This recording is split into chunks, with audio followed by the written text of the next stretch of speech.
Ice land, آگ اور برف کی سرزمین۔ شمالی بیروکنوس کے وسط میں ایک ایسی سرزمین جہاں آگ اور برف کا دلکش رقص جاری ہے، یہ ہے آئس لینڈ۔ ایک ایسا جزیرہ جس کی تخلیق خود زمین کے اندرونی آتشفشانی عمل کا نتیجہ ہے۔ آئس لینڈ کے ہوائی اڈے سے نکلتے ہی آپ کو احساس ہو جاتا ہے کہ آپ کسی اور ہی سرزمین پر آ گئے ہیں۔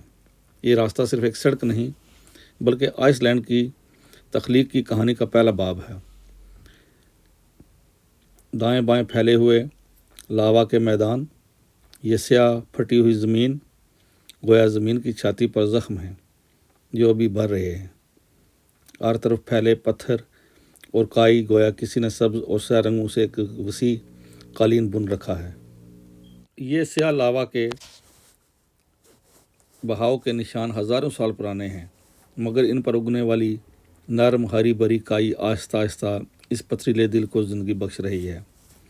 دور دکھائی دینے والے چھوٹے چھوٹے پہاڑوں پر بادل چھائے ہوئے ہیں جن کی چوٹیاں کہیں برف سے سفید ہیں۔ یہ منظر ایک دلکش ویرانی لیے ہوا ہے، جیسے کوئی پرسرار اور پرسکون خواب۔ دائیں بائیں نظر دوڑائیں تو شمالی بحر اوقیانوس کی نیلگوں لہریں آپ کا استقبال کرتی ہیں۔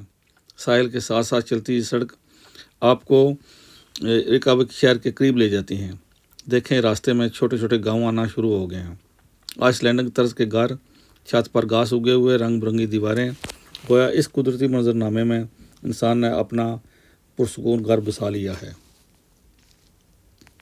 اب ہم آئس لینڈ کے کیپٹل سٹی ریکاوک کے قریب پہنچ رہے ہیں۔ یہ بڑا مشہور شہر ہے اور بڑا خوبصورت، صاف ستھرا اور آب و ہوا کے لحاظ سے سب سے بہترین شہر گنا جاتا ہے۔ یہاں سڑکیں صاف ستھری، ہوا میں تازگی ہے، کاروں کی آواز بھی مدھم ہے، جیسے پورا شہر ایک خاموش بولنے والی زبان میں بات کر رہا ہو۔ آئس لینڈ کے ایئرپورٹ سے لے کر ریکاوک شہر تک کا یہ سفر صرف جغرافیائی فاصلہ طے نہیں کرتا، یہ آپ کو ایک ذہنی سفر پر بھی لے جاتا ہے۔ آتش فشاں میدانوں کی ویرانی سے لے کر ریکاوک کے رنگین گھروں تک، یہ سفر آپ کو بتاتا ہے کہ آئس لینڈ قدرت کی شدت اور انسان کے سکون کا کتنا حسین امتزاج ہے۔ اور دیکھیں اب ہم ریکاوک میں داخل ہو رہے ہیں جہاں پر ہر طرف پرسکون زندگی کی رونقیں ہیں۔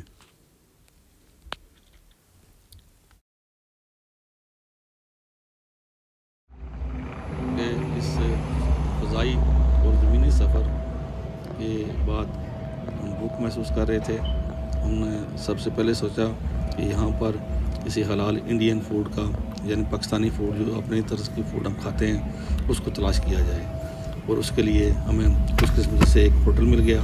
ان سے ہماری جو بات چیت ہوئی اور آپ دیکھیں گے کہ وہ کیا کہتے ہیں اس حوالے سے آئس لینڈ میں کھانا کس طرح ملتا ہے اور یہاں کا کیا سسٹم ہے۔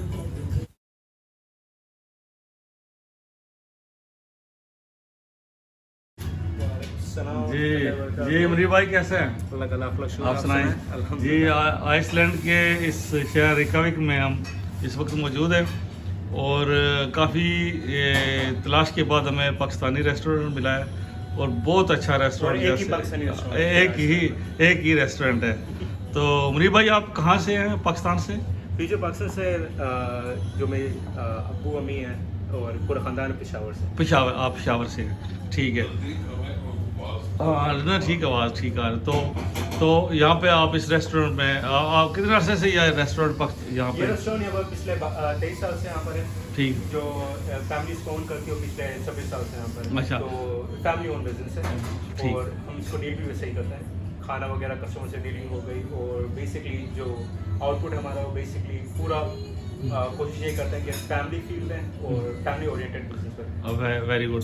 تو یہاں پر کتنے پاکستانی جو ہے نا ریکاوک میں اس آئس لینڈ کے شہر میں موجود ہیں، یعنی کہ رہتے ہیں، جو پرماننٹ سیٹل ہیں وہاں پر؟ یہاں کوئی ایکچوئل نمبر تو نہیں ہے، بٹ ہر سال بڑھ رہا ہے، پاپولیشن وغیرہ آبادی بڑھ رہی ہے، اور یہاں پر عربی لوگ زیادہ ہیں اور دیسی وغیرہ بہت کم ہی ہیں، پر آستے آستے ان سب کی आबादी वगैरह बढ़ रही है, कोई पढ़ाई करने के लिए आता है, कोई काम करने के लिए आता है। हाँ, या जो यूरोप से भी लोग आ सकते हैं यहाँ पे सेटल होने के लिए, जो हाँ, बिल्कुल। जैसे वो EU रेगुलेशन के अंदर हाँ, जो- वही और यूरोप- आइसलैंड EU रेगुलेशन में ही आता हाँ, है, ट्रेड ठीक। यूनियन में आता है। एंड जो यहाँ पर जो आधी ज़्यादा आबादी है बाहर यूरोपियन यूनियन के लोग। हाँ वही। तो जो आप पाकिस्तानी खाने यहाँ पे दे रहे हैं इस जजीरे में, ये एक दुनिया से एक अलग थलग, UK से भी आगे, अमेरिका और मेरे ख्याल में UK के दरमियान का ये इलाका समंदर है, के बीच में बिल्कुल। समंदर के बीच में। तो आप जो पाकिस्तानी खाने यहाँ पे दे रहे हैं, तो यहाँ के जो लोग रहायशी हैं, आइसलैंडी लोग जो जिनको आप आइसलैंडर कहते हैं, वो काफ़ी पसंद करते हैं या बिल्कुल पसंद करते हैं। असल में यहाँ पर जो लोकल लोग हैं वो यहाँ पर ज़्यादा इनके अपने जो खाने उनमें मिर्च मसाले थे तो है नहीं, तो उसको कंप्लीट करने के लिए हमारी तरफ आते हैं और हमारे खाने अल्हम्दुलिल्लाह कोशिश करते हैं कि हम अच्छा दें और स्पाइसी फूड वगैरह दें, तो वो उस चीज़ को बड़ा पसंद करते हैं। ठीक है। तो प्राइस वाइज थोड़ा सा महंगा है Iceland. Iceland as a whole it's expensive country, हाँ, पर उसको बैलेंस आउट कर देती है इधर की जो अर्निंग है, जो यहाँ पर वेजेस वगैरह वो यहाँ पर ज़्यादा है as compare to other European countries, तो वो बैलेंस आउट हो जाता है। वो आप सर्वाइव कर सकते हैं। एग्जैक्टली। सही बात है। तो पाकिस्तान से टूरिस्ट भी आते हैं डायरेक्टली पाकिस्तान से?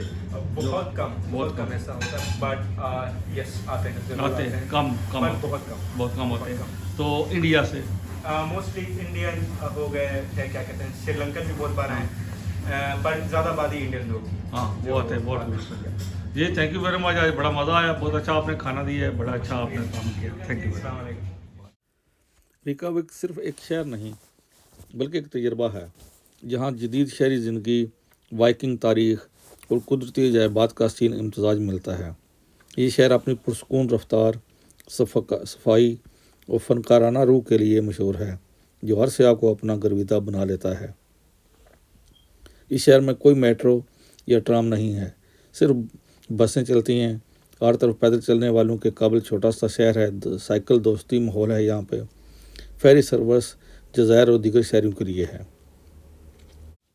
साफ़ सुथरा माहौल है, कोई फ़ज़ाई आलूदगी नहीं है। नलके का पानी बराह रास्त पीने के काबिल है। समाजी तरक्की के हवाले से भी इसके आला मयार हैं। दुनिया के अमन पसंद और खुशहाल शहरों में इसका शुमार होता है। बराबरी पर मबनी माशरा है। आला तालीम और सेहत के हवाले से भी मयार बड़े आला और ज़बरदस्त हैं, और रात की ज़िंदगी भी बड़ी ज़बरदस्त है। यहाँ पर नाइट लाइफ है, वीकेंड पर गानों और नाच का सिलसिला शुरू होता है। छोटे और बड़े प्राइवेट बार्स और पब्स भी हैं, और कुदरती नज़ारों के हवाले से भी इस शहर से बिल्कुल करीब 15 मिनट के फासले पर जंगल और पहाड़ शुरू हो जाते हैं। कहलाता है, यानी कि इंतहाई शमाल में वाक़ है, और रिकाविक आइसलैंड का दारुल हुकूमत तो है, जो दुनिया के सबसे शुमाली इलाके में वाक़ है, और इसकी आबादी तकरीबन 1,30,000 के करीब है, और ये इसकी कुल आबादी का तकरीबन 60% बनता है। रिकाविक का मतलब धुएँ की खलीज है। नाम रखने की वजह यहाँ के जियो थर्मल चश्मे से निकलने वाला धुआं था। रिकाविक में एक दिन के आराम के बाद अब हमारी जो अगली मंजिल थी वो यूरेशियन और शुमाली अमरीकी टेक्टोनिक प्लेट्स देखने की थी। ये ज़मीन की सतह के सबसे बड़े टेक्टोनिक प्लेटों में से दो हैं, जो हमारी ज़मीन की परत को बनाती हैं। जजीरे के जनूब में विक का स्याह रेतला साहिल अपने खूबसूरत स्तूनों और ख़तरनाक लहरों के लिए जाना जाता है।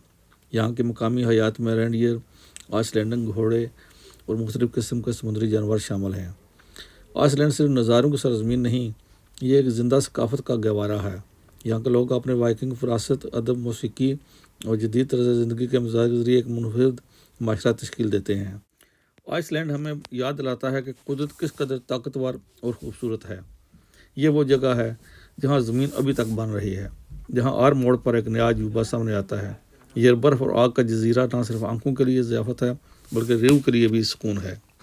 ये टेक्टोनिक प्लेटें ज़मीन की बलाई परत के कई बड़े बड़े टुकड़ों में तकसीम हैं, जो तैरते हुए मुसलसल हरकत कर रहे हैं। ये प्लेटें हर साल 5.2 सेंटीमीटर की रफ्तार से हरकत करती हैं। जो यूरेशियन प्लेट है, उसका रकबा यूरोप और एशिया का बेशतर हिस्सा है।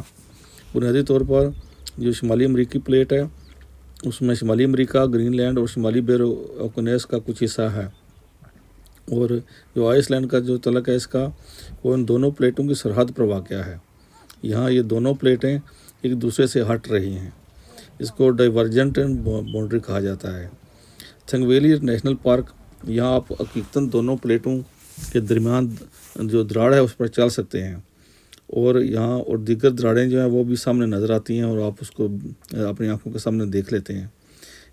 इंशाल्लाह अगले व्लॉग में हम आपको आइसलैंड के वो इलाके दिखाएंगे जहाँ पर जिसको गर्म पानी के चश्मे जहाँ पे उबलते हैं, और आपको वो ब्लू लगून का स्पा भी दिखाया जाएगा, जहाँ के दुनिया का सबसे बड़ा ओपन एयर ब्लू लगून है, जहाँ पर लोग बात करते हैं और उसके पानी में बताया जाता है कि शफा होती है। आइसलैंड वाक़ई देखने की चीज़ है, हम सबको देखना चाहिए। खुदा हाफिज़।